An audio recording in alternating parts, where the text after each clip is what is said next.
اللهم صل على سيدنا محمد یا رب صل وسلم. بسم اللہ الرحمن الرحیم. آج ہمارا لیکچر نمبر 20 ہے، 20واں لیکچر ہے. آج انشاءاللہ ہم سورہ فاتحہ شروع کریں گے، اور سورہ فاتحہ سے پہلے میں اعوذ باللہ من الشیطان الرجیم اور بسم اللہ الرحمن الرحیم، اس کو بھی ہم پہلے حل کریں گے. اعوذ باللہ، اعوذ کا معنی پناہ مانگتا ہوں میں، جیسے آپ نے قل اعوذ برب الفلق میں پڑھا. اعوذ باللہ، باللہ کا معنی اللہ کے ذریعے آسان ہے. من کا معنی سے، شیطان سے تو سب کے تعلقات آپ کو پتہ ہے. من الشیطان، شیطان جو ہے نا، بعض علماء کہتے ہیں شیطنت سے نکلا ہے. شیطنت سرکشی کو کہتے ہیں. ویسے اس کا جو اصل نام تھا نا، یہ ابلیس تھا، تو حرکتوں کی وجہ سے جو لقب ملا ہے اس کو، وہ شیطان کا لقب ملا ہے. ٹھیک ہے نا، لوگوں کو لقب ملتا ہے نا مختلف قسم کے، تو ابلیس کو جو لقب ملا وہ کیا ملا؟ شیطان، شیطنت. من الشیطان الرجیم، رجیم کو سمجھنا چاہیے. رجم بہت مشہور لفظ ہے. رجم کا معنی پتھروں سے مارنا. شادی شدہ مرد یا عورت زنا کرے تو اس کی سزا کیا ہے اسلام میں؟ رجم. تو پتھر سے مارنے کو کیا کہتے ہیں؟ رجم. مارنے والے کو کیا کہیں گے؟ راجم. جس کو مارا جائے اس کو کیا کہیں گے؟ مرجوم کہنا چاہیے اس کو. یہ جو رجیم ہے نا، رجیم، یہ شریف کی طرح ہے، صفت مشبہ، جیسے شرافت والا. کریم، کرم والا. تو یہ جو کریم یا شریف کا جو وزن ہے، فعیل کا جو وزن ہے، یہ مفعول کے معنی میں بھی استعمال ہوتا ہے عربی میں. ٹھیک ہے نا. تو رجیم کا معنی کیا ہوا؟ مرجوم. یعنی یہ جو رجیم ہے، یہ اس کا معنی کیا ہوا؟ مرجوم. یہ عربی کا قاعدہ ہے کہ قرآن میں بہت سے الفاظ، جیسے قتیل،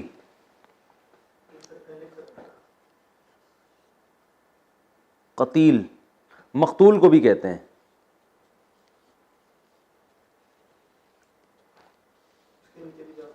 قتیل کسے کہتے ہیں؟ مقتول، اس کو بھی کہتے ہیں. تو رجیم بمعنی مرجوم. مرجوم جس کو پتھر سے مارا جائے.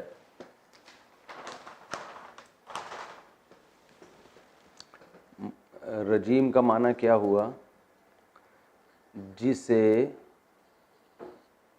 پتھر سے مارا جائے. اچھا، مراد اس سے یہ نہیں ہے کہ شیطان رجیم ہے، شیطان کو پتھر سے مارا گیا ہے. اصل میں ہوتا یہ ہے کہ جب آپ انتہائی ذلت کے ساتھ اپنی محفل سے کسی کو دھتکار دیں، نہ جا رہا ہو تو آپ اسے پتھر سے مار کے نکالیں کہ تیری ایسی کی تیسی، دفع ہو یہاں سے، کہتے ہیں نا. تو اسے کیا کہتے ہیں؟ دھتکارا ہوا. کیا کہتے ہیں اس کو؟ دھتکار دیا آپ نے اس کو. جس کو ہم یوں بھی کہتے ہیں مردود. مردود کا معنی جس کو رد کر دیا، ریجیکٹ کر دیا گیا ہو، تو مردود. اس کا پھر رجیم کا معنی کیا آتا ہے؟ مردود، دھتکارا ہوا. ٹھیک ہے نا، جس کو دھکے دے کے نکالا گیا ہو. تو یہاں رجیم کا معنی ریجیکٹڈ، جس کو مسترد کر دیا گیا ہو. تو اس لیے اس کا ترجمہ ہوتا ہے اعوذ باللہ، میں پناہ مانگتا ہوں اللہ کی، من الشیطان، شیطان سے، الرجیم جو کہ مردود ہے، یعنی وہ ہے جس کو اللہ کے دربار سے دھتکارا گیا، اللہ کی رحمت سے دور کیا گیا، وہ والے شیطان سے میں اللہ کی پناہ مانگتا ہوں. قرآن مجید میں آتا ہے وَإِذَا قَرَأْتَ الْقُرْآنَ فَاسْتَعِذْ بِاللَّهِ مِنَ الشَّيْطَانِ الرَّجِيمِ. فَإِذَا قَرَأْتَ الْقُرْآنَ، جب آپ قرآن کی تلاوت کریں، فَاسْتَعِذْ بِاللَّهِ مِنَ الشَّيْطَانِ الرَّجِيمِ، تو آپ پناہ مانگیں اللہ تعالیٰ کی شیطان مردود سے. تو اسی وجہ سے قرآن کی جب تلاوت کی بالکل ابتدا کی جاتی ہے تو سب سے پہلے پڑھا جاتا ہے اعوذ باللہ من الشیطان الرجیم. تو اعوذ باللہ پڑھنا مستحب ہے، واجب نہیں ہے لیکن مستحب ہے کہ قرآن کی تلاوت کی جب ابتدا ہوگی تو اعوذ باللہ من الشیطان الرجیم. لوگ ہر دعا سے پہلے یہ پڑھتے ہیں اعوذ باللہ من الشیطان الرجیم بسم اللہ، یہ ایسا، یہ ٹھیک نہیں ہے. قرآن کی تلاوت سے پہلے جب بالکل ابتدا ہو تو اس وقت یہ پڑھنی چاہیے. نماز میں جب آپ تکبیر تحریمہ کہہ کے کھڑے ہوتے ہیں، پھر جب آپ ثنا پڑھتے ہیں تو ثنا پڑھنے کے بعد اعوذ باللہ من الشیطان الرجیم بسم اللہ الرحمن الرحیم، پھر سورہ فاتحہ پڑھنی چاہیے۔ پھر جب آپ نئی سورت شروع کریں گے تو صرف بسم اللہ الرحمن الرحیم، اگلی رکعت میں جب سورہ فاتحہ شروع کریں گے تو صرف بسم اللہ الرحمن الرحیم، کیونکہ قرآن کی تلاوت کی ابتدا تو آپ پہلی رکعت میں کر چکے ہیں، لہذا اب دوبارہ بار بار اعوذ باللہ ریپیٹ کرنے کی ضرورت نہیں۔ اگلی ہے بسم اللہ الرحمن الرحیم۔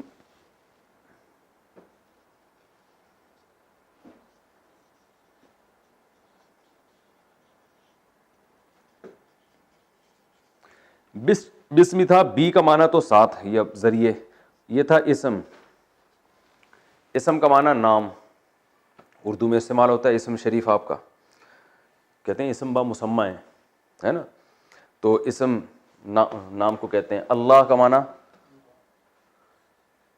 اللہ کا معنی اللہ، اسم کی جمع تھی اسماء، کہتے ہیں نا اسماء حسنہ، جو اچھے نام ہیں اللہ تعالیٰ کے۔ تو بسم اللہ، اللہ کے نام کے ساتھ، الرحمن جو بڑا مہربان، الرحیم نہایت رحم کرنے والا۔ رحمان یہ فعلان کے وزن پر ہے، میں نے آپ کو شروع میں بتایا تھا یہ بھی مبالغے کا صیغہ ہے، فعلان۔ رحمان رحمت سے ہے، بہت زیادہ رحم، اور رحیم وہ بھی بہت زیادہ رحم والا، تو دونوں کا مطلب بہت زیادہ رحم والا۔ تو فرق کیا ہے دونوں میں؟ فرق یہ ہے، کہا جاتا ہے کہ رحمان کا معنی بہت زیادہ رحم اس لحاظ سے کہ ہر ایک پر رحم کرتا ہے، ٹھیک ہے نا۔ جیسے ہم اس کی مثال دیتے ہیں کہ کوئی بہت بڑا سیٹ ہو، ہم کہتے ہیں بہت بڑا سیٹ ہے، تو ہمارا مطلب یہ ہوتا ہے کہ جو بھی اس کے پاس بھیک مانگنے کے لیے یا چندہ مانگنے کے لیے جاتا ہے تو یہ اس کو لازمی دیتا ہے، چاہے تھوڑا دے، لیکن کسی کو مایوس نہیں کرتا، تو اس کو بھی بہت بڑا سیٹ کہتے ہیں۔ اور اس کو بھی کہتے ہیں کہ ہر ایک کو تو نہیں دیتا، لیکن جس کو دیتا ہے اس کو بہت زیادہ دیتا ہے۔ تو رحمان کا مطلب ہر ایک پر رحمت کرنے والا، اس لحاظ سے بہت بڑا، اور رحیم کا مطلب رحم بہت زیادہ کرنے والا، اس لحاظ سے بہت بڑا، یعنی بہت بڑا رحمت والا ہے۔ تو رحمان ہر ایک پر، یعنی اس سے یاد رکھیں رحمان ایسے پھیلا ہوا لفظ ہے نا، تو یعنی ہر ایک پر رحم کر رہا ہے، ہر انسان پر، ہر جانور پر، ہر مخلوق پر۔ اور رحیم کا مطلب رحم بھی تھوڑا نہیں بلکہ بہت زیادہ۔ تو یوں کہہ سکتے ہیں کہ کوانٹٹی کے اعتبار سے، کوانٹٹی کے اعتبار سے اور کوالٹی، اسی وجہ سے بعض علماء نے یہ کہا ہے کہ اللہ رحمان ہے دنیا میں، رحیم ہوگا آخرت میں، کیونکہ دنیا میں تو سب کو دے رہا ہے، کافروں کو بھی دے رہا ہے، لیکن رحیم ہوگا صرف مسلمانوں کے لیے آخرت میں، اور ان کو پھر تھوڑا نہیں دے گا بلکہ جنت کی صورت میں بہت زیادہ دے گا۔ یہ قول ہے، لیکن اصل مطلب یہ ہے کہ دنیا میں بھی اللہ سب کو دیتا بھی ہے اور دیتا بھی بہت زیادہ۔ تو یہ مطلب ہے بسم اللہ الرحمن الرحیم۔ بسم اللہ کی فضیلت کیا ہے؟ حدیث میں آتا ہے، صحیح حدیث ہے، رسول اللہ صلی اللہ علیہ وسلم نے فرمایا کل امر لم یؤدأ ببسم اللہ فہو اقطع۔ آپ صلی اللہ علیہ وسلم نے فرمایا، یہ آپ ایسے اپنی ڈائری میں نوٹ کر لیے گا، اردو میں نوٹ کر لیں، کہ ہر وہ کام جو بسم اللہ کے بغیر شروع کیا جائے وہ ناقص ہوتا ہے۔ تو اس لیے اس کی بہت اہم ہے، یعنی اہمیت ہے کہ بھئی یہ نہ بجائیں، جب بھی کوئی جو ہے نا کوئی اہم کام شروع کیا جائے تو اس سے پہلے بسم اللہ الرحمن الرحیم پڑھا جائے۔ یہ جو کھانے کی دعا ہے، ہم بسم اللہ وعلی برکت اللہ پڑھتے ہیں، اس پر بھی محقق علماء نے اس پہ بھی رد کیا ہے کہ حدیث میں جو بسم اللہ الرحمن الرحیم کی ترغیب ہے وہی کرنا چاہیے۔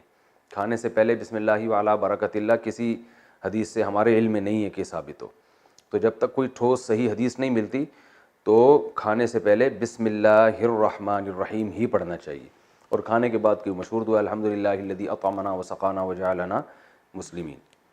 آپ یہ نوٹ کریں، ہم نے دعاؤں پر بھی ایک جو ہے نا وہ کچھ لیکچر ریکارڈ کروانے، جو روزمرہ کی دعائیں ہیں نا وہ، اور ان کا مطلب، تاکہ صبح و شام کی دعائیں بھی یاد ہو جائیں لوگوں کو۔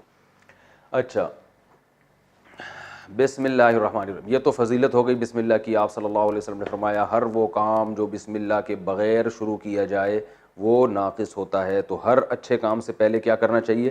بسم اللہ۔ اسی طرح یاد رکھیں، ایک سنت یہ بھی ہے کہ جب بھی کوئی تحریر لکھی جائے، اہم تحریر ہو، اس تحریر میں بھی شروع میں بسم اللہ الرحمن الرحیم لکھا جائے.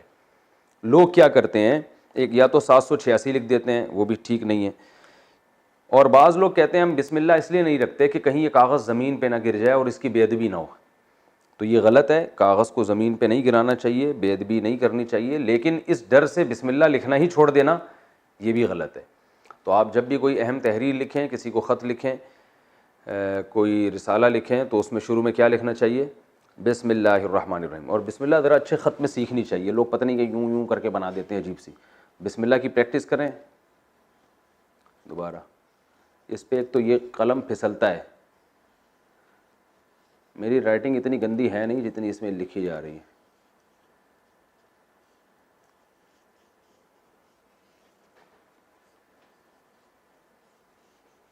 تو اچھے خط میں لکھنا چاہیے, ٹھیک ہے.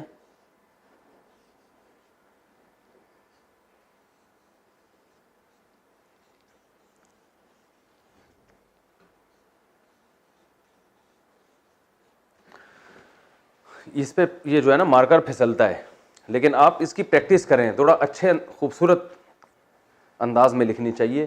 کراچی میں جو لوگ رہتے ہیں نا, ان کا تو اللہ کی پناہ ہے, اردو کی جو رائٹنگ کا بیڑا غرق کرتے ہیں. پنجاب کے لوگ پھر بھی اردو کی رائٹنگ, ان کی عربی اردو کی اچھی رائٹنگ ہے. خیر اپنے بچوں کو سکھانا چاہیے رائٹنگ. تو اچھا, اس میں ایک اہم بات یہ ہے کہ یہ کلمہ اسلام کے شعائر میں سے ہے. ہر قوم میں کچھ کلمات ہوتے ہیں نا جو ان کے وہ مخصوص وقت میں وہ لوگ وہ کلمات کا استعمال کرتے ہیں. تو اسلام میں یہ بسم اللہ ایک اس کی علامت ہے کہ یہ, یعنی آپ بات بات پہ بسم اللہ کہتے ہیں, یہ اس کی علامت ہے کہ آپ مسلم ہیں. ایسی چیز کو شاعر کہا جاتا ہے, یعنی ایک مخصوص علامت جسے دیکھ کے پتہ چل جائے کہ یہ کیا ہے, مسلم ہے. اب آپ یہ دیکھیں کہ اللہ تعالیٰ نے ہمیں جو نام بتایا اپنا کہ جب بھی کوئی کام کرو بسم اللہ پڑھا کرو, تو اللہ کے نام سے شروع کیا کرو. یہاں تک تو سمجھ میں آتا ہے کیونکہ اللہ سب سے بڑا ہے. لیکن آگے اللہ کی جو صفات بیان کی جا رہی ہیں ان میں تو اللہ کے بہت ساری صفات ہیں. 99 نام تو قرآن مجید میں ہیں, ٹھیک ہے نا. غفار ہے, عزیز ذو انتقام ہے, وہ ہے نا الرحمن الرحیم الملک القدوس السلام المؤمن المہیمن العزیز الجبار المتکبر. تو یہ سارے اللہ کے جو نام ہیں, تو ان ناموں میں سے رحمان اور رحیم کو سلیکٹ کیا گیا ہے. اس میں کیا حکمت ہے بھائی؟ یہ بھی تو ہو سکتا تھا بسم اللہ الغفار, بسم اللہ عزیز العزیز ذو انتقام, ایسا بھی ہو سکتا تھا, یا بسم اللہ القہار.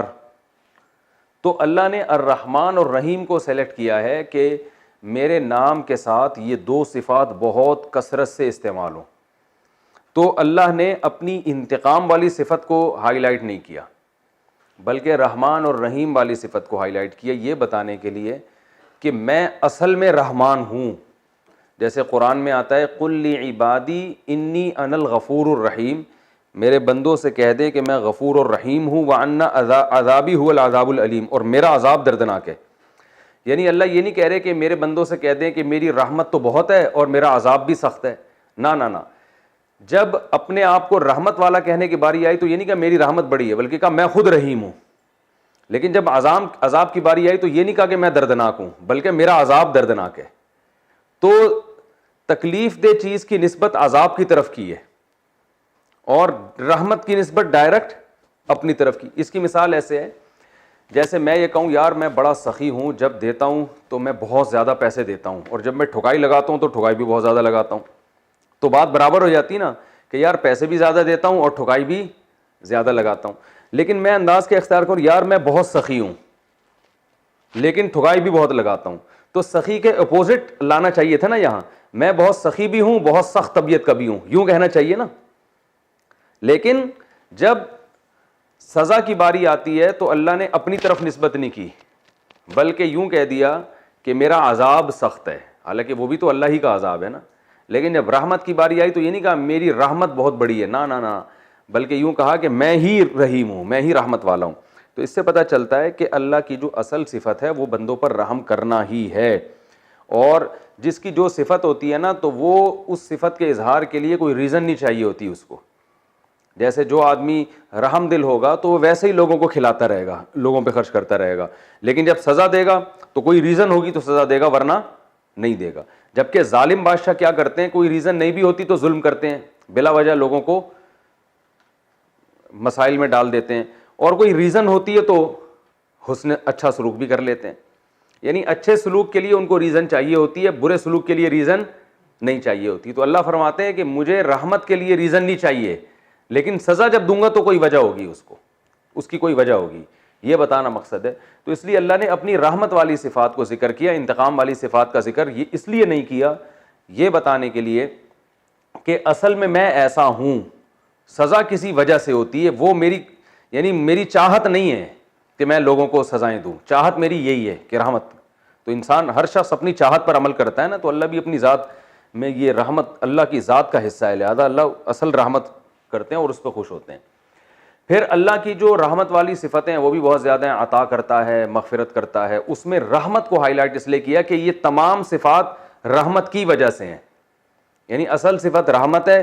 اس رحمت کا تقاضا یہ ہے کہ وہ غفار بھی ہے, یعنی گناہوں کو معاف کرتا ہے. اسی رحمت کا تقاضا یہ ہے کہ وہ بندوں کے گناہوں پہ پردہ بھی ڈالتا ہے.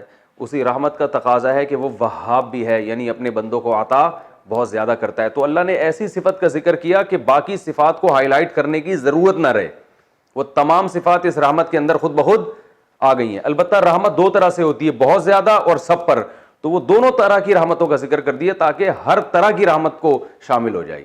تو اس سے زیادہ کسی کی تعریف زبان سے ممکن ہے نہیں, تو اس لیے اللہ نے اپنی ان دو صفات کو ذکر کیا. تبھی سورہ بنی اسرائیل میں آتا ہے قل ادعوا اللہ او ادعوا الرحمن, تم اللہ کو پکارو یا رحمان کو پکارو, ایک ہی بات ہے اللہ کی نظر میں, ٹھیک ہے نا. تو اللہ کو رحمان والا نام اپنا زیادہ پسند ہے. تو بسم اللہ الرحمن الرحیم یہ بھی ہو گیا. اب ہم شروع کرتے ہیں سورہ فاتحہ. ہاں حدیث میں آتا ہے کہ جب اللہ تعالیٰ نے اس کائنات کو بنانے کا ارادہ کیا نا تو تقدیر بنائی, تو جو چیز سب سے پہلے بنائی وہ قلم تھا جس سے اللہ نے تقدیر لکھی ہے. اور اس قلم سے جو سب سے پہلا لفظ لکھا گیا ہے وہ ہے کہ سبقت رحمتی علی غضبی, کہ میری رحمت میرے غصے پر غالب رہے گی. تو یہ جیسے ہوتا ہے نا پاکستان کا دستور بن رہا ہے, تو اب جتنے بھی لاز بنیں گے اس دستور کے تحت بنیں گے. تو اس لیے اللہ نے جب کائنات کو بنایا گویا ایک ملک وجود میں آیا ہے, تو جب ملک وجود میں آیا تو اس کا دستور لکھا جا رہا ہے. تو دستور میں پہلی شقی یہ ڈال دی اللہ تعالیٰ نے کہ میری رحمت میرے غصے پر غالب رہے گی, لہذا اب جو کچھ لکھا جائے گا تقدیر میں وہ اسی قانون کے تحت لکھا جائے گا. اللہ تعالیٰ ہم سب کو اپنی رحمت کا مستحق بنائے. آگے چلتے ہیں. الحمدللہ رب العالمین. سورہ فاتحہ, اس کی میں فضائل اور تفسیر تو بعد میں کروں گا, پہلے گرامر کے لحاظ سے ہم سورہ فاتحہ کو حل کریں گے. اچھا, بعض لوگوں کا مشورہ یہ ہے کہ پہلے ہم تفسیر پڑھ لیا کریں اور پھر گرامر کے لحاظ سے بعد میں حل کیا کریں, کیونکہ بہت سے لوگ گرامر میں انٹرسٹڈ نہیں ہیں, وہ چاہتے ہیں ہمیں تفسیر پتہ چلے. تو اس بارے میں جو کمنٹس کرنے والے لوگ ہیں وہ بھی مشورہ دیجیے گا, اور آپ لوگ بھی پھر سوچ کے آئیے گا. آج تو ہم اپنے اسی طریقے سے چلتے ہیں کہ پہلے ہم گرامر کے لحاظ سے حل کریں گے اور پھر آخر میں اس کی تفسیر بیان کریں گے. وہ پہلے حل کرنے کا فائدہ یہ ہوتا ہے کہ پھر ترجمہ اچھی طرح سمجھ میں آ جاتا ہے جنہوں نے گرامر پڑھی ہوئی ہے. الحمدللہ رب العالمین. اب یہ اتنا آسان ہو گیا ہے آپ لوگوں کے لیے کہ آپ لوگوں کو اس کا ترجمہ کرنے کی ضرورت نہیں ہے. الحمد, حمد کہتے ہیں تعریف کو, ہم کہتے ہیں نا حمد و نعت, حمد اللہ کی تعریف کو. للہ, اللہ کے لیے. رب, پالنے والا. رب کس سے نکلا یہ بھی ذہن میں رکھیں. رب اصل میں را با ہے, تشدید با پہ. جب بھی تشدید ہوتی ہے اس کا مطلب یہ دو لفظ ہیں, یہ اصل میں دو لفظ ہیں. اردو میں لفظ آپ نے سنا ہے نا تربیت, اردو میں لفظ ہے نا تربیت, تو یہ یوں سمجھ لیں کہ یہ وہی ہے. اور تربیت کسے کہتے ہیں؟ ٹریننگ, کسی کو آہستہ آہستہ ترقی تک پہنچانا, ایک اسٹیپ تک پہنچانا. ٹریننگ جانوروں کو بھی دی جاتی ہے, آپ نے طے کیا ہوتا ہے اس کو میں نے یہاں تک سکھانا ہے, تو آپ وہاں اس کو ٹرین کرتے ہیں. تو تربیت کا معنی ہے پالنا. ٹریننگ میں تو ایک خاص چیز میں ٹریننگ دی جاتی ہے نا, تربیت کا مفہوم تھوڑا اور وسیع ہو گیا کہ کسی بھی چیز کو ہر لحاظ سے آہستہ آہستہ ترقی دے کر اس کی انتہا تک پہنچانا. جیسے ماں باپ بچوں کی تربیت کرتے ہیں باقاعدہ, روحانی لحاظ سے بھی اور جسمانی لحاظ سے بھی پالتے ہیں ان کو. اور جو ہے ٹیچر بھی بچوں کی تربیت کرتے ہیں، تو اسی طرح اللہ بھی کیا ہے؟ پالنے والا ہے، اس میں جسمانی لحاظ سے بھی اور روحانی لحاظ سے بھی. تو اس کا لفظی ترجمہ ہوگا پالنے والا. جو سب سے اچھا لفظ ہے نا اس کے لیے وہ کیا ہے؟ پالنے والا. رب مالک کو بھی کہتے ہیں، کہتے ہیں رب المال کا لفظ سنا ہوگا آپ نے. جب بزنس میں نا رب المال، یہ جو بینکنگ میں آج کل وہ ہو رہی ہے نا، تجارت ہو رہی ہے مضاربہ، اس میں ایک رب المال ہوتا ہے. رب المال جو انویسٹر ہوتا ہے اس کو کہا جاتا ہے. یعنی انویسٹر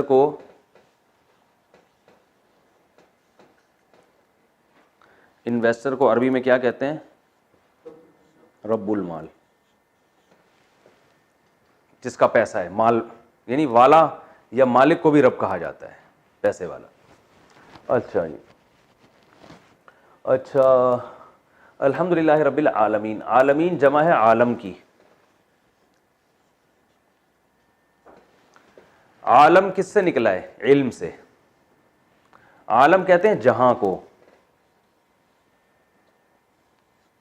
جہاں کا معنی ویر نہیں، وہ والا جہاں نہیں، جہاں کا مطلب نور جہاں یعنی اس کائنات کا نور. جہاں یعنی کائنات تو نہیں کہہ سکتے اس کو، عالم انگلش میں کیا کہیں گے اس کو؟ ورلڈ کہہ سکتے ہیں آپ، پوری دنیا. لیکن ایک جہاں، ورلڈ تو اس دنیا کو کہتے ہیں نا، یونیورس تو پھر پوری کائنات آ جاتی ہے اس میں. تو کائنات کو بھی کہہ سکتے ہیں، ٹھیک ہے نا. سارا عالم جتنا بھی اس کائنات میں جو کچھ بھی ہے. تو کیوں کہتے ہیں عالم نکلا ہے علم سے؟ تو کیونکہ اس کائنات کو دیکھ کر ہمیں علم ہوتا ہے کہ اس کو کوئی بنانے والا ہے، تو اس علم کی وجہ سے اس کائنات کو عالم کہا جاتا ہے. ٹھیک ہے نا، کہ علم پہنچانے والی. تو سمجھ میں آیا؟ ٹھیک ہے. نہیں آیا تو ٹینشن لینے کی ضرورت نہیں ہے. بس عالم اتنا ذہن میں رکھیں کہ اس جہاں کو کہا جاتا ہے. عالمین اس کی جمع ہے، بہت سارے جہان.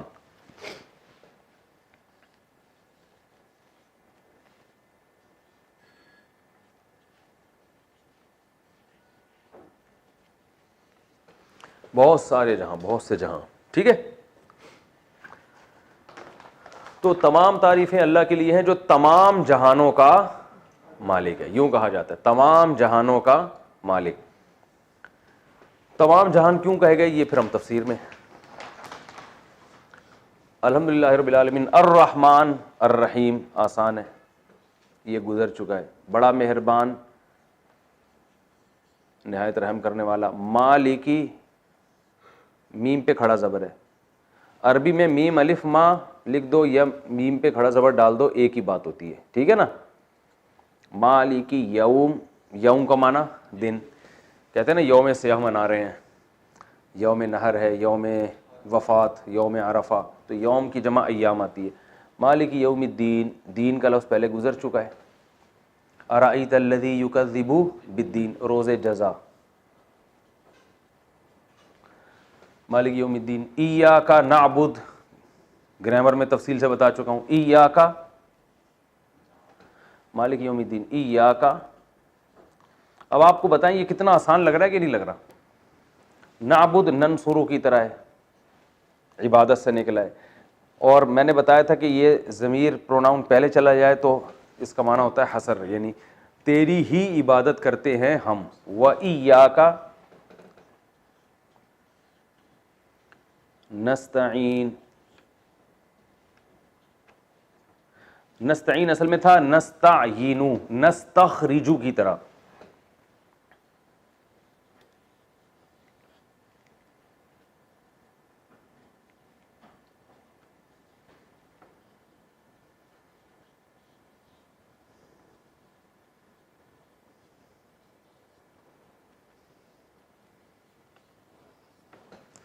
نستخرجو کی طرح.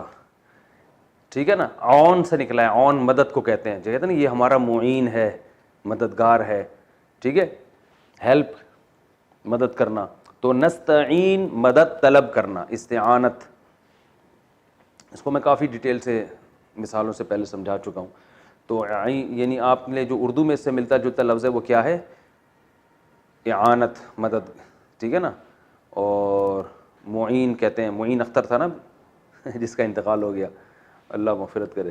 اس کے کلپ کبھی کبھار میں دیکھتا ہوں, مزاحیہ کلپ, تو وہ ماموں گالیاں دیتے ہیں.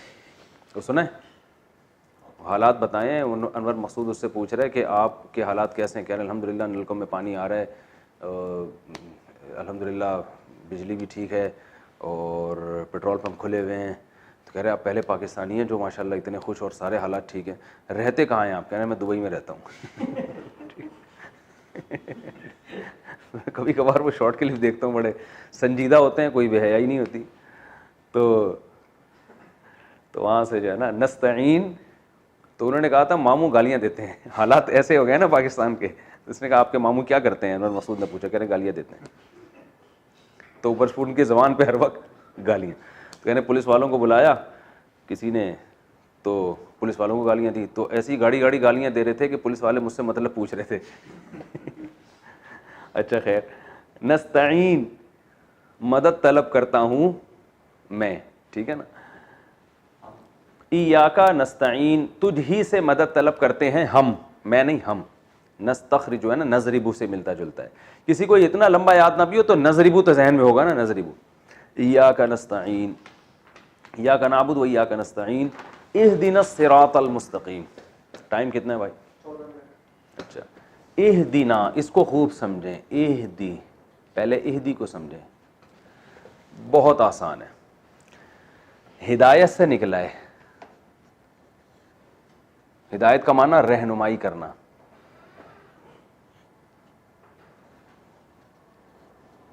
گائیڈ کرنا, گائیڈنس. اسپیلنگ بتا دیں, GUIDE,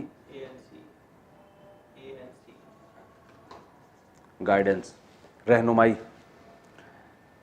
ہدایت سے نکلا ہے. ماضی آتا ہے ہدایا, جیسے ضربا. مضارع آتا ہے یہدیو, لائک, ٹھیک ہے, یضربو, جیسے یضربو. تو اب میں نے بتایا تھا یہدیو سے امر کیسے بنے گا. اصل میں بنتا ہے تہدیو سے, یہ ذہن میں رکھیں. تہدیو سے امر کیسے بنے گا؟ پہلا حرف گرایا, دیو, ٹھیک ہے نا. آخر کو ساکن کیا, لیکن آخر میں یا آ رہا ہے نا, حروف گڑبڑی ہے, تو امر بناتے ہوئے نا اس کو ساکن کے بجائے غائب ہی کر دیتے ہیں کہ کیا تکلف. تو بن گیا. اب پہلا حرف ساکن ہے تو شروع میں حمزہ لے, اہدی. اب یہ آرڈر ہے نا, ہدایا اس نے رہنمائی کی گزرے ہوئے زمانے میں, یہدیو وہ رہنمائی کرتا ہے, اہدی تو رہنمائی کر. اہدی نا ہماری ہے نا, ضربا نا میں نے بتایا تھا نا, ضربا ہو, ضربہما, ضربہم, ضربہا, ضربہما, ضربہن, ضربک, ضربکما, ضربکم, ضربکی, ضربکما, ضربکن, ضربنی, ضربا نا, ضربا اس نے مارا, نا ہم سب کو. تو اہدی ہدایت دے تو, نا ہم سب کو. اہدینا الصراط ہمیں ہدایت دے, صراط کی, راستے کی. صراط کسے کہتے ہیں؟ راستہ. اردو میں استعمال ہوتا ہے پل, صراط کہتے ہیں نا. عجیب لفظ ہے, پل کا معنی بھی راستہ, صراط کا معنی بھی راستہ. اردو میں عجیب سا بنا دیا اس کو, پل صراط. یا تو پل بولیں یا صراط بولیں. تو اہدنا الصراط تو ہمیں دکھا راستہ, اہدنا الصراط المستقیم.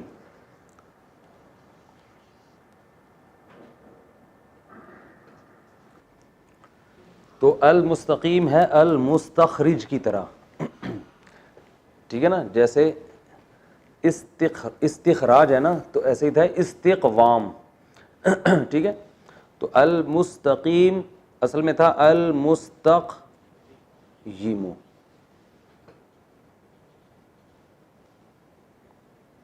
مستقیم, مستخرجو کی طرح. استقامت کسے کہتے ہیں؟ سیدھا رہنا. تو مستقیم سیدھا رہنے والا, یعنی سیدھا.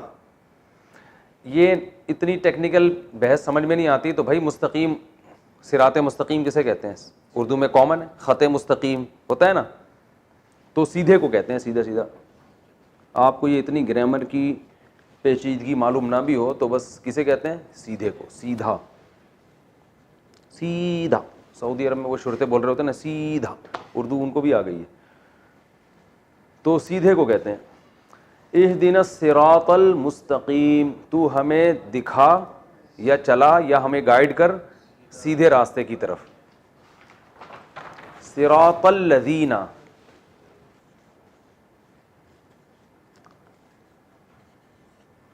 ان لوگوں کا راستہ, وہ جو کہ ہے نا الذین کا راستہ, انعمتا,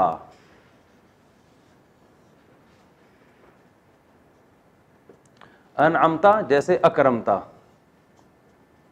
بتایا تھا نا, اکرمتا, اکرما, اکرما, اکرمو, اکرمت, اکرمتا, اکرمنا, اکرمتا, اکرمتم, اکرمتم, اکرمتم, اکرمتا اکرام کیا تو نے, انعمتا انعام کیا تو نے. بہت آسان.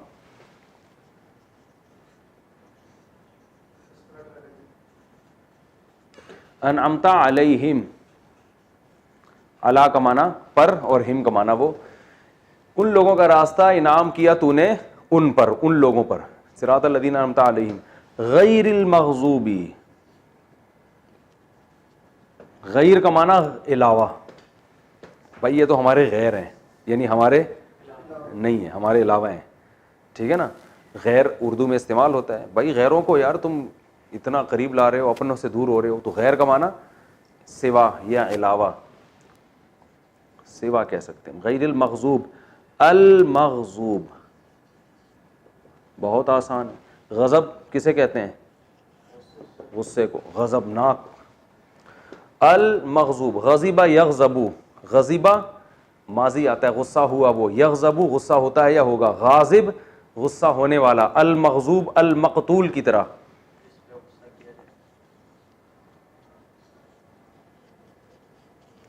وہ جس پہ غصہ کیا جائے, یعنی جس پر غصہ ہو.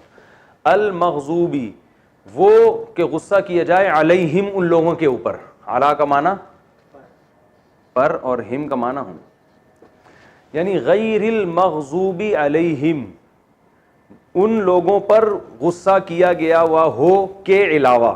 یہ لفظی ترجمہ بنے گا, یعنی اے اللہ تو ہمیں سیدھا راستہ دکھا, ان لوگوں کا راستہ کہ تو نے ان پر انعام کیا, سوائے ان لوگوں کے جن پر تیرا غضب ہوا, یعنی جن کے اوپر تیرا غضب کیا گیا ہو, ان لوگوں کے علاوہ کا راستہ. صحیح ہے نا, یہ لفظی ترجمہ ہمارا ہے. ولا الضالین, ولا, ولا کا معنی اور نہیں, ضالین نیچے لکھ سکتا ہوں بھائی. ضالین کا مطلب کہ اصل میں تھا ضاللین, ضاربین کی طرح. ضارب کی جمع کیا آتی ہے؟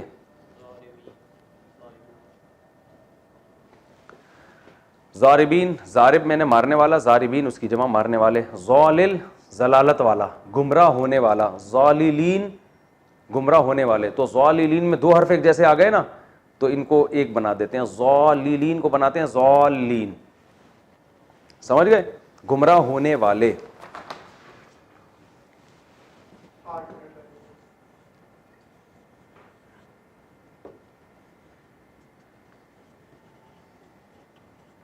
کہتے ہیں نا ضلالت, کیا ضلالت ہے, کیا گمراہی ہے, تو وَلَضَّالِّينَ. ٹھیک ہے, اب ترجمہ دیکھیں دوبارہ.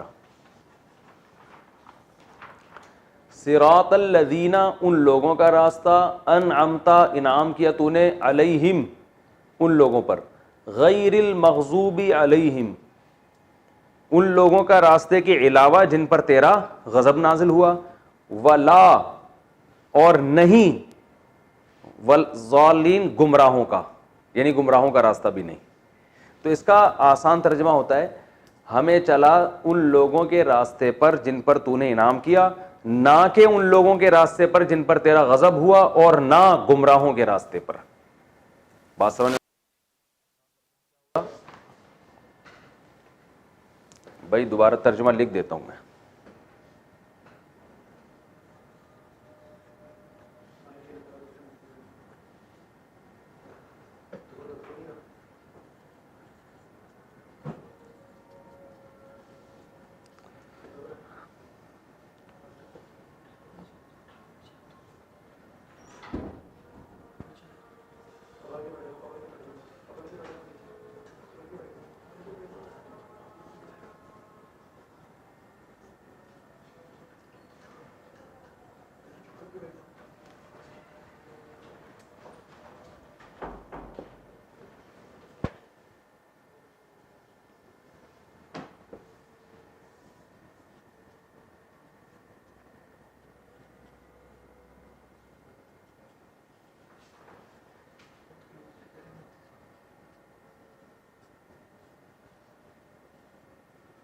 ٹھیک ہے. ہمیں چلا ان لوگوں کے راستے پر, یا ہمیں گائیڈ کر ان لوگوں کے راستے پر جن پر تیرا انعام ہوا, نہ کہ ان لوگوں کے راستے پر جن پر غضب کیا گیا, اور نہ گمراہ لوگوں کے راستے پر. تو غیر کا معنی نہ کہ, یوں ہم آسان ترجمہ یوں کریں گے,